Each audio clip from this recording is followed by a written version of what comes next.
남편의 장례식장에서 울고 있는 낯선 여자가 있었습니다. 검은 베일을 깊게 눌러 쓴 그녀는 남편의 영정 사진을 손으로 어루만지며 흐느꼈습니다. 저는 그 모습을 멀리서 바라보며 고개를 갸우뚱했습니다. 남편의 동료일까요? 아니면 먼 친척일까요? 그런데 이상했습니다. 주변 사람들은 그녀를 보며 조용히 길을 비켜주었고 누구도 그녀에게 말을 걸지 않았습니다. 마치 모두가 알고 있는 비밀을 저만 모르고 있는 것처럼 느껴졌습니다. 그 순간 여자가 떨리는 목소리로 말했습니다. 선배님, 왜 이렇게 혼자 가버리셨어요? 그 목소리가 제 귓속으로 스며들었습니다. 심장이 멈추는 것 같았습니다. 이 목소리를 저는 알고 있었습니다. 40년 동안 한 번도 듣지 못했지만 단 한순간도 잊을 수 없었던 목소리였습니다. 겨울밤 골목길에서 제 옷자락을 붙잡고 울던 목소리. 언니 가지마 제발 주황색 목도리를 두르고 눈물 범벅이 되어 매달리던 12살 소녀의 목소리. 제 친동생 소라의 목소리였습니다. 숨이 멎었습니다. 다리에 힘이 풀려 휘청거렸습니다. 저는 벽에 기대어 가까스로 몸을 지탱했습니다. 머릿속이 하얘지며 아무 생각도 할 수 없었습니다. 왜 여기 있는 걸까요? 남편과 무슨 관계였을까요? 40년 동안 어디에 있었던 걸까요?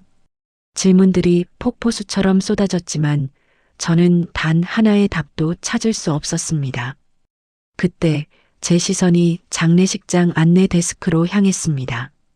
그곳에 놓인 입원 기록 파일이 눈에 들어왔습니다. 저는 떨리는 발걸음으로 다가가 그 서류를 집어들었습니다. 그리고 그 순간 제 세상이 무너졌습니다. 보호자 1 김태우, 보호자 2 김소라. 제가 버린 동생의 이름이 제 남편 옆에 나란히 적혀 있었습니다. 마치 저보다 더 가까운 사람처럼, 마치 제 자리를 대신한 사람처럼 말입니다. 손끝이 차갑게 식어갔습니다. 제가 모르는 40년이 지금 이 순간 한꺼번에 제 앞에 무너져 내리고 있었습니다. 남편과 동생은 제가 모르는 사이에 서로의 삶 깊숙이 들어가 있었던 것입니다. 그리고 저는 그 모든 시간 동안 아무것도 몰랐습니다. 혹시 지금 이 이야기를 듣고 계신 당신도 인생에서 한 번쯤 가슴 어딘가에 묵은 응어리를 안고 사신 적이 있으신가요? 혹은 내가 버린 사람, 나를 버린 사람 때문에 오랜 시간 아파하신 적이 있으신가요? 그렇다면 이 이야기는 당신을 위한 것일지도 모릅니다. 오늘 제가 들려드릴 이야기는 한 여자의 이야기입니다. 사랑하는 동생을 버렸다가 42년을 함께 살아온 남편을 잃고 나서야 진실을 마주하게 된 여자의 이야기입니다. 그 진실은 배신이 아니라 사랑이었고 미움이 아니라 희생이었으며 끝이 아니라 새로운 시작이었습니다. 이 이야기 속에서 당신의 지난날이 떠오르신다면 영상 아래 구독과 좋아요 버튼을 눌러주세요. 그것은 저에게 계속 이야기를 해도 된다는 따뜻한 허락이 될 것입니다. 그리고 댓글로 당신의 이야기를 나눠주신다면 저는 그 마음을 소중히 읽겠습니다. 가족이란 무엇일까요? 피를 나눈 사람일까요? 아니면 함께 살아온 시간일까요? 때로는 가장 가까운 사람이 가장 먼 사람이 되기도 하고 가장 미워했던 사람이 가장 그리운 사람이 되기도 합니다. 오늘 이야기는 그런 역설에 대한 이야기입니다. 40년 동안 만나지 못한 두 자매, 그 사이를 이어준 한 남자, 그리고 죽음 이후에야 밝혀지는 놀라운 진실. 이 모든 것이 우리에게 묻습니다. 용서란 무엇인지, 사랑이란 무엇인지, 그리고 가족이란 무엇인지 말입니다. 지금부터 시작되는 이야기는 슬프지만 아름답고 아프지만 따뜻하며 무겁지만 희망적인 이야기입니다. 끝까지 함께 해주신다면 당신의 마음 한구석에 작은 위로 하나를 남길 수 있을 거라 믿습니다. 그럼 이제 이야기를 시작하겠습니다. 향 냄새가 가득한 장례식장에서 한 여자가 멈춰선 그날로 돌아가 보겠습니다. 향 냄새가 코를 맵게 찔렀습니다. 검은 정장을 입은 사람들 사이로 낮은 울음소리가 장례식장을 가득 채우고 있었습니다. 저는 남편의 영정 앞에 서 있었지만 이상하게도 눈물이 나오지 않았습니다. 김태우, 42년을 함께 살아온 남자. 아침마다 제가 끓여준 된장찌개를 먹으며 미소 짓던 사람. 밤마다 제 손을 잡고 잠들던 사람. 그런 남편이 이제 차가운 사진 속에 갇혀 있었습니다. 슬퍼야 마땅한데 제 가슴을 짓누르는 것은 슬픔이 아니라 형용할 수 없는 무거움이었습니다. 그때였습니다. 한 여자가 영정 앞으로 걸어왔습니다. 검은 베일을 깊게 눌러 쓴 그녀는 떨리는 손으로 남편의 사진을 어루만졌습니다. 마치 마지막 작별 인사를 하듯 오랫동안 그 자리에 서 있었습니다. 저는 고개를 가우뚱했습니다. 남편의 회사 동료일까요? 아니면 먼 친척일까요? 주변 사람들은 그녀를 보며 조용히 길을 비켜주었고 저만 혼자 그 광경을 이해하지 못한 채 서 있었습니다. 그 순간 여자가 떨리는 목소리로 말했습니다. 선배님 왜 이렇게 혼자 가버리셨어요? 저와 약속했잖아요. 그 목소리가 제 귓속으로 파고들었습니다. 심장이 덜컥 내려앉는 느낌이었습니다. 이 목소리를 저는 알고 있었습니다. 40년 전 겨울밤 골목길에서 제 옷자락을 붙잡고 울던 목소리. 언니 가지마 제발 주황색 털실 목도리를 두르고 눈물 범벅이 되어 매달리던 그 아이. 제가 평생 잊으려 애썼던 그러나 단 한 번도 잊을 수 없었던 목소리였습니다. 친동생 소라의 목소리였습니다. 다리에 힘이 풀렸습니다. 저는 휘청거리며 뒤로 물러났고 가까스로 벽에 기댔습니다. 머릿속이 하얘졌습니다. 왜 여기 있는 걸까요? 남편과 무슨 관계였을까요? 40년 동안 어디에 숨어 있었던 걸까요? 숨을 쉴 수 없을 만큼 많은 질문들이 한꺼번에 밀려왔습니다. 저는 비틀거리며 장례식장 한쪽 의자에 주저앉았습니다. 그리고 정신을 가다듬으려는 순간 제 시선이 안내 데스크 위에 놓인 서류 한 장에 멈췄습니다. 입원 기록 파일이었습니다. 거기에는 또렷하게 적혀 있었습니다. 보호자 1 김태우, 보호자 2 김소라. 저는 그 글자를 몇 번이고 다시 읽었습니다. 믿을 수 없었습니다. 남편과 함께 병원을 다닌 기억이 없었습니다. 남편이 아팠다는 말도 들은 적 없었습니다. 그런데 제가 버린 동생의 이름이 제 남편 옆에 나란히 적혀 있었습니다. 마치 저보다 더 가까운 사람처럼, 마치 제 자리를 대신한 사람처럼 손끝이 차갑게 식어갔습니다. 향 냄새는 여전히 코를 찔렀고 울음소리는 계속 들렸지만 저는 그 모든 소리가 멀게만 느껴졌습니다. 제가 모르는 40년이 지금 이 순간 제 앞에 한꺼번에 무너져 내리고 있었습니다. 숨을 쉴 수조차 없었습니다. 단 하나의 진실만이 제 가슴을 짓눌렀습니다. 제 남편과 제 동생은 제가 모르는 사이에 이미 서로의 삶 깊숙이 들어가 있었다는 것. 그리고 저는 그 모든 시간 동안 아무것도 몰랐다는 것이었습니다. 장례식장을 나서며 저는 멈춰섰습니다. 차가운 겨울바람이 뺨을 때렸지만 제 마음은 이미 훨씬 더 추운 곳으로 돌아가고 있었습니다. 40년 전 그 겨울로, 제 인생에서 가장 잔인했던 계절로, 모든 것이 무너진 그날로 말입니다.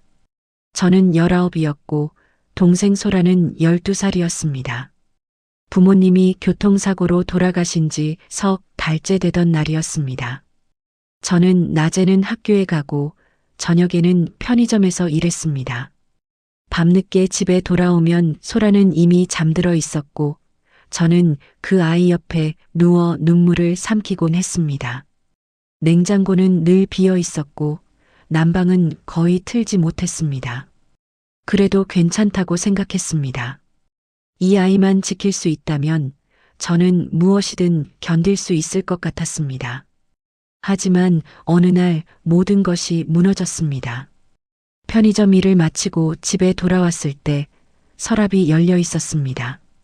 그 안에 넣어두었던 월세 봉투가 사라져 있었습니다. 바닥에는 소라의 노란 스니커즈 자국만 남아 있었습니다. 심장이 쿵 하고 내려앉았습니다. 저는 집을 뛰쳐나가 동네를 헤맸습니다. 그리고 구멍가게 앞 벤치에서 소라를 발견했습니다. 소라는 얇은 옷만 걸친 채 벤치에 쪼그리고 앉아 있었습니다. 주머니 속에는 그 봉투가 구겨진 채 들어 있었습니다. 저는 다가가 물었습니다. 왜 그랬어? 목소리가 떨렸습니다. 분노인지 슬픔인지 알 수 없었습니다. 소라는 눈을 피하며 작게 말했습니다. 언니 나도 그냥 친구들처럼 뭐라도 사고 싶었어. 미안해. 그 말을 듣는 순간 저는 무너졌습니다. 이 아이도 12살일 뿐이었습니다. 친구들이 학원 가방을 메고 다닐 때 이 아이는 빈 도시락을 싸야 했습니다. 친구들이 새 옷을 입을 때 이 아이는 제 헌 옷을 물려받았습니다. 그런 아이에게 저는 무엇을 해줄 수 있었을까요? 아무것도 없었습니다. 그 사실이 너무 끔찍했습니다. 저는 입을 열었습니다. 이제 우린 끝이야. 너와 난 오늘로 남이야. 그 말을 하는 순간 소라의 얼굴이 창백하게 변했습니다. 눈물이 뺨을 타고 흘러내렸습니다. 언니 제발 하지만 저는 등을 돌렸습니다. 돌아보지 않았습니다. 그렇게 소라는 제 인생에서 사라졌습니다. 세월이 흘렀습니다. 저는 24이 되었고 어느 작은 식당에서 서빙 일을 하고 있었습니다. 그날도 평범한 저녁이었습니다. 손님 하나가 가방을 떨어뜨렸고 저는 그것을 주워 건넸습니다. 그 손님이 웃으며 말했습니다. 손끝이 많이 고생한 사람이네요. 그 한마디에 눈물이 핑 돌았습니다. 아무도 제 손을 그렇게 바라본 적이 없었기 때문입니다. 그 사람이 김태우였습니다. 그는 30이었고 작은 회사에 다니는 평범한 직장인이었습니다. 하지만 그의 눈빛은 따뜻했습니다. 그 후로 그는 자주 식당을 찾아왔고 저는 조금씩 그에게 마음을 열었습니다. 그리고 1년 후 우리는 결혼했습니다. 결혼식 날 저는 하객 명단을 보며 생각했습니다. 혹시 소라가 어디선가 이 소식을 들었을까? 혹시 축하해 줄까? 하지만 아무 연락도 오지 않았습니다. 저는 그날 이후 소라라는 이름을 완전히 지워버렸습니다. 아니, 지웠다고 믿고 싶었습니다. 그런데 지금 40년이 흘러 남편의 장례식장에서 그 아이가 서 있었습니다. 제가 버린 동생이 제 남편의 영정 앞에서 저보다 더 깊은 눈물을 흘리고 있었습니다. 저는 그제야 깨달았습니다. 가족을 잃는 것은 한순간이지만 그 공백은 평생을 따라온다는 것을 말입니다.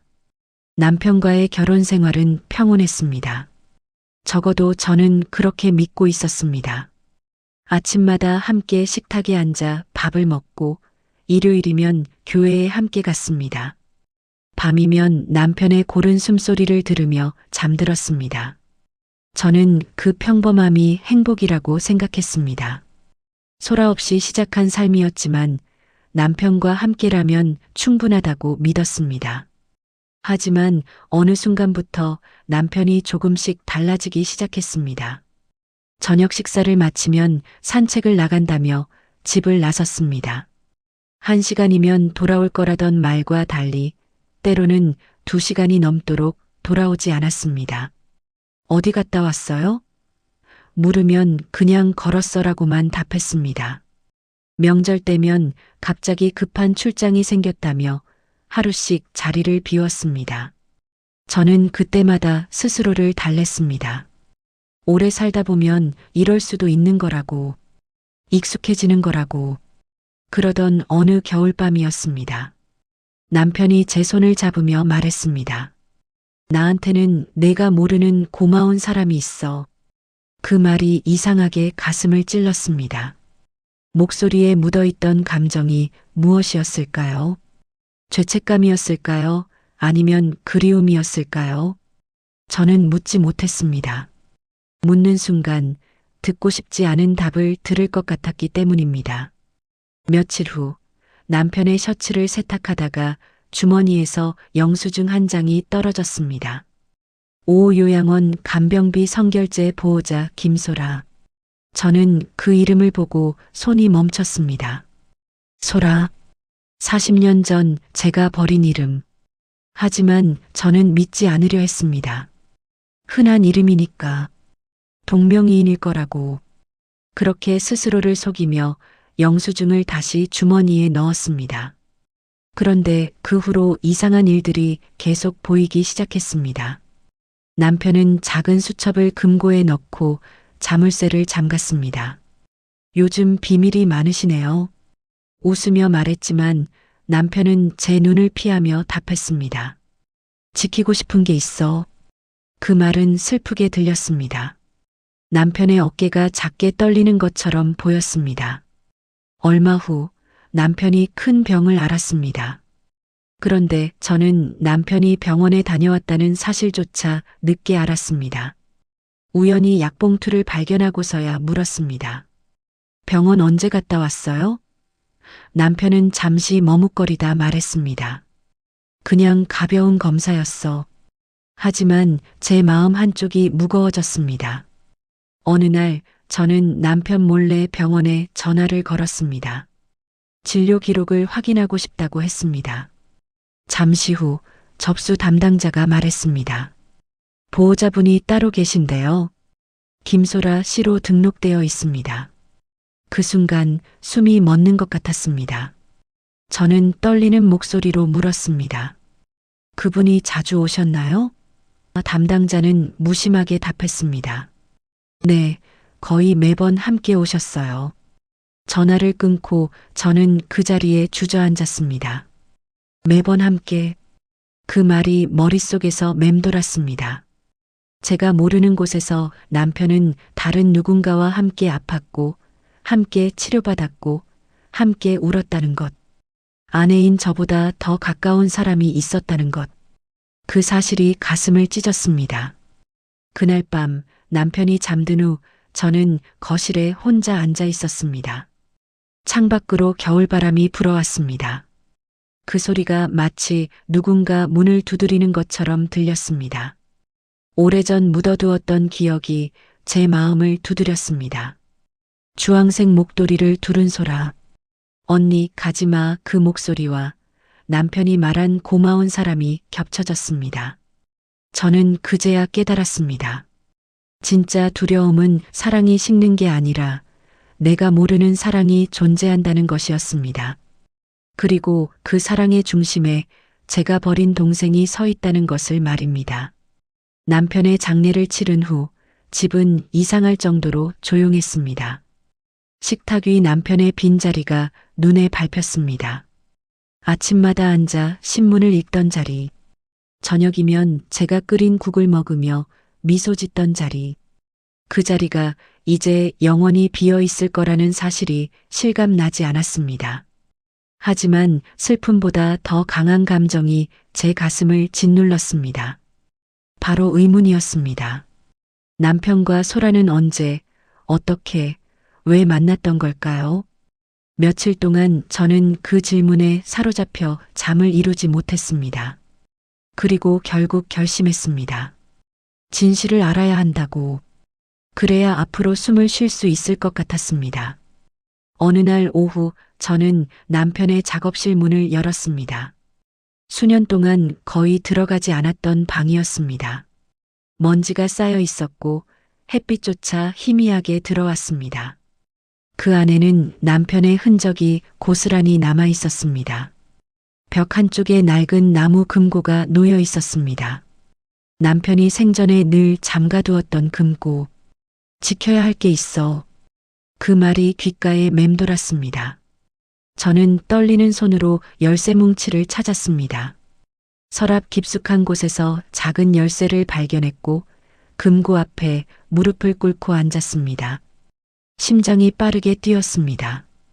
열쇠를 넣고 천천히 돌렸습니다.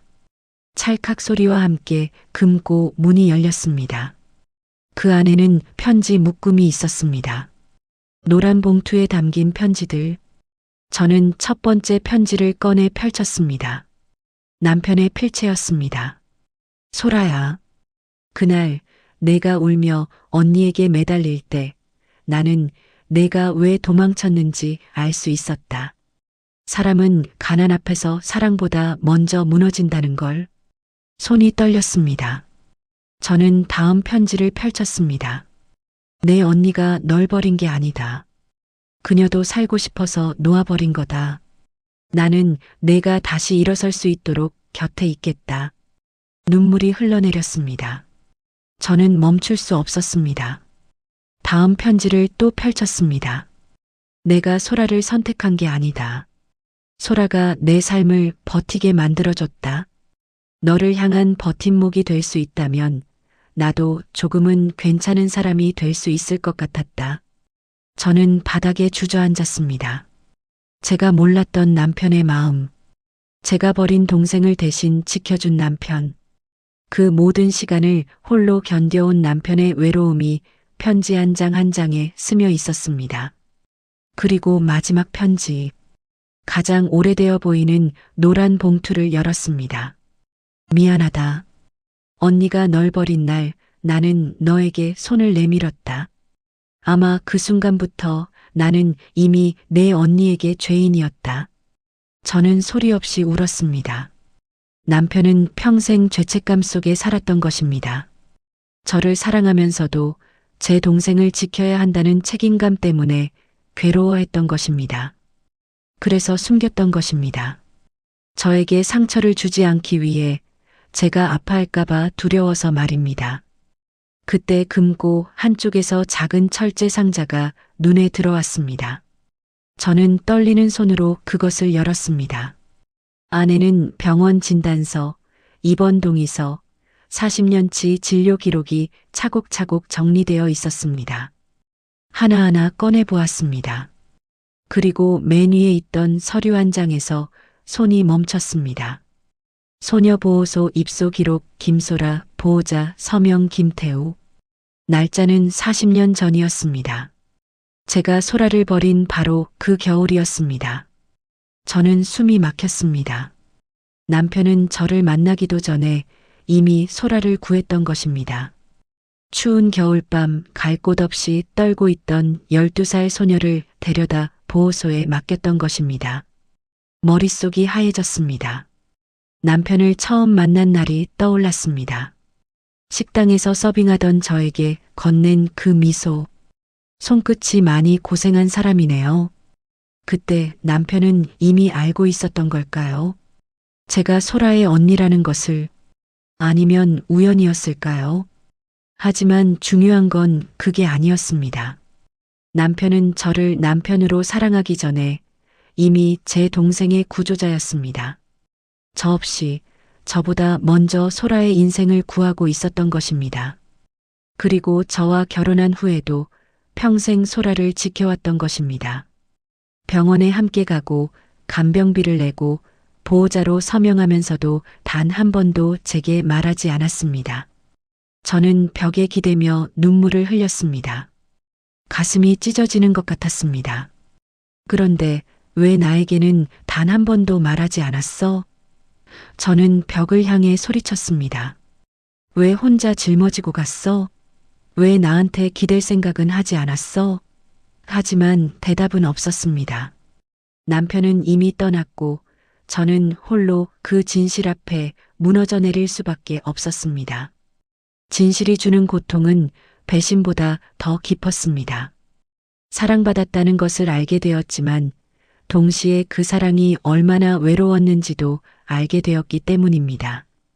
금고를 닫고 나왔을 때 저는 더 이상 참을 수 없었습니다. 40년 동안 쌓아온 의문과 분노, 그리고 슬픔이 한꺼번에 터져 나왔습니다. 저는 소라를 찾아야 했습니다. 직접 만나서 물어야 했습니다. 남편과 어떤 관계였는지, 왜 40년 동안 숨어 지냈는지, 그리고 왜 제게는 단 한 번도 연락하지 않았는지 말입니다. 며칠 후 장례식장 직원에게서 연락이 왔습니다. 소라가 남편의 묘소를 찾아왔다는 소식이었습니다. 저는 망설이지 않고 무덤으로 향했습니다. 새벽 공기는 차갑고 무거웠습니다. 묘지에 도착했을 때 소라는 무릎을 꿇고 앉아 작은 국화 한 송이를 내려놓고 있었습니다. 그 모습이 너무나 외로워 보였습니다. 저는 몇 걸음 뒤에서 멈춰 섰습니다. 그리고 떨리는 목소리로 물었습니다. 남편과 어떤 사이였어? 대체 무슨 일이 있었던 거야? 소라는 눈을 감았다 뜨며 천천히 입을 열었습니다. 그분은 나를 지켜준 사람이었어요. 언니가 떠난 날 나는 갈 곳이 없었어요. 추위 속에서 떨고 있을 때 그분이 손을 내밀었어요. 소라의 목소리가 떨렸습니다. 나를 보호소에 데려다주고 학교에 다시 다닐 수 있게 해주고 아플 때마다 병원에 데려가 주셨어요. 그분은 내게 아버지 같은 사람이었어요. 그 이상도 그 이하도 아니었어요. 저는 숨을 내쉬었습니다. 하지만 여전히 이해할 수 없었습니다. 그럼 왜 숨겼어? 왜 나만 모르게 했어? 소라는 고개를 떨구며 말했습니다. 언니가 날 미워한다고 생각했어요. 나 때문에 언니 인생이 망가졌다고 생각했어요. 그래서 언니 곁에 나타날 자격이 없다고 생각했어요. 눈물이 뺨을 타고 흘러내렸습니다. 그분도 언니를 지키고 싶어 하셨어요. 언니가 알게 되면 더 아플까봐 그래서 평생 숨기셨어요. 그 말을 듣는 순간 저는 무너졌습니다. 남편도 소라도 모두 저를 지키려고 했던 것입니다. 제가 상처받을까봐 두려워서, 제가 괴로워할까봐 걱정해서 40년 동안 침묵했던 것입니다. 저는 그 사실이 너무나 슬펐습니다. 그래도 나에게 말했어야 했어. 나도 함께 아파할 권리가 있었어. 소라는 고개를 들어 저를 바라봤습니다. 미안해요, 언니. 정말 미안해요. 언니가 나를 버린 날 나는 세상을 잃었다고 생각했어요. 하지만 나를 다시 일으켜준 사람은 그분뿐이었어요. 그게 죄가 되는 줄 몰랐어요. 저는 그 말을 듣고 눈물을 흘렸습니다. 소라는 배신한 것이 아니었습니다. 단지 살아남기 위해 누군가에게 매달렸을 뿐이었습니다. 저는 떨리는 목소리로 말했습니다. 미안해, 정말 미안해. 내가 널 버린 거였어. 내가 먼저 손을 놓았어. 그 순간 소라가 조심스럽게 제 손을 잡았습니다. 그 손은 차갑고 떨리고 있었지만 분명 따뜻했습니다. 40년 만에 다시 잡은 동생의 손이었습니다. 우리는 그렇게 무덤 앞에서 서로를 껴안고 울었습니다. 오랜 세월 쌓아온 벽이 무너졌습니다. 그리고 그 자리에 새로운 것이 싹트기 시작했습니다. 용서가 아니라 이해였습니다.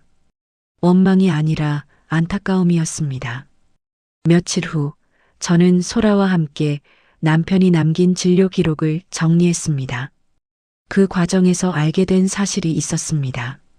남편은 마지막까지 저에게 부담을 주지 않으려고 모든 비용을 본인 명의로 처리했던 것입니다. 아내인 저조차 보호자로 등록하지 않았던 것입니다. 남편은 끝까지 혼자 모든 것을 짊어지고 갔던 것입니다. 장례 100일째 되는 날, 저는 소라와 작은 국밥집에서 마주 앉았습니다. 오랜 침묵 끝에 제가 먼저 입을 열었습니다. 이제 우리 다시 가족이 될 수 있을까? 소라는 눈물을 삼키며 고개를 끄덕였습니다. 언니는 나를 용서해요? 저는 천천히 숨을 들이쉬고 말했습니다. 용서라는 말은 너무 늦었어. 우린 이제 그냥 살아보는 거야. 새로 시작하는 거야.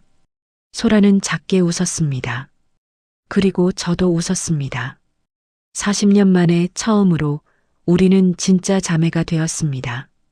남편의 장례가 끝난 후 저는 처음으로 소라와 함께 집으로 돌아왔습니다.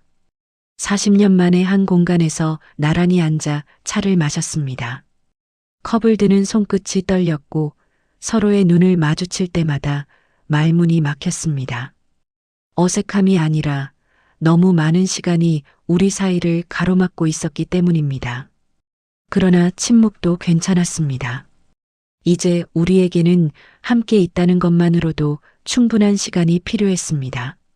소라는 매주 수요일마다 저를 찾아왔습니다. 처음에는 1시간도 채 머물지 못했습니다.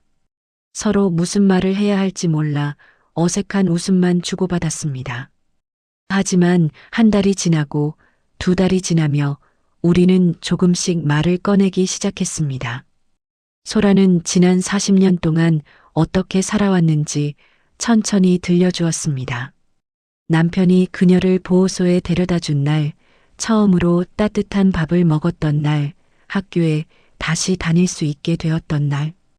그 모든 순간마다 남편이 함께였다는 사실을 알게 되었을 때 저는 남편을 다시 사랑하게 되었습니다.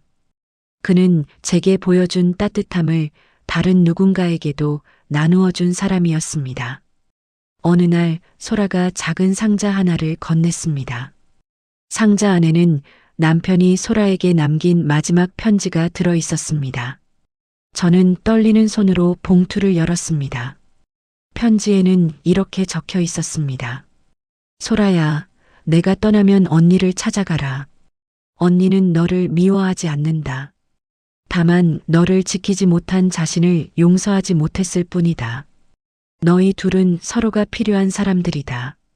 제발 다시 가족이 되어라. 편지를 읽는 동안 눈물이 멈추지 않았습니다. 남편은 마지막 순간까지 저와 소라가 다시 만나기를 바랐던 것입니다. 그는 우리를 사랑했고 우리가 서로를 용서하길 원했습니다. 그날 밤 소라와 저는 오랫동안 이야기를 나눴습니다.